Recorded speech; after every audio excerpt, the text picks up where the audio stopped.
Okay, so Batman Mr. Freeze Sub-Zero was just another surprise watch for like 2024. Like, and when I say surprise watch, I mean like I'm surprised that I liked this more than I did. Like, this is just such a banger of a movie. It's one that we don't talk about much, and I think like we kind of should. I think the best part about Batman Mr. Freeze Sub Zero, for me anyways, is just how in character everyone is. Like, no one feels flanderized, no one is written out of character. They they're written exactly how they need to be. Batman and Robin, smart smart detectives as they should be. Barbara Gordon is like she always finds a way to get out of like being trapped in anything and isn't just a damsel in distress. I really love that. Mr. Freeze is. I haven't seen many versions of Mr. Freeze, but I do know that this version is very consistent with the one I have seen in Batman Beyond.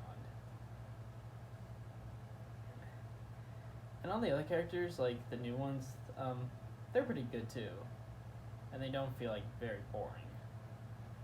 But yeah, like characterization is just so great in Sub-Zero.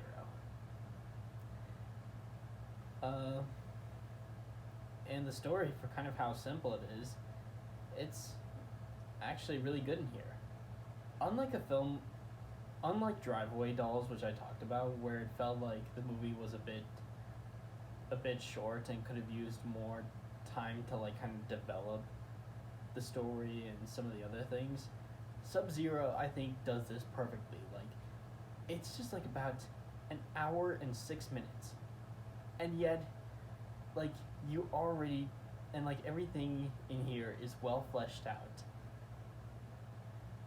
I don't know. I guess for just some things, it like with for like a short runtime, they could do a lot of great stuff with it.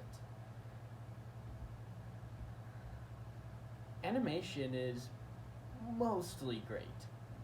I'd say like the one problem I do have with Sub-Zero is that some of the CGI shots are just so bad. Like, ugh. It's like that bad. It's like, ugh. Why would you do that? Why couldn't you just draw those instead of just CGing them to make it?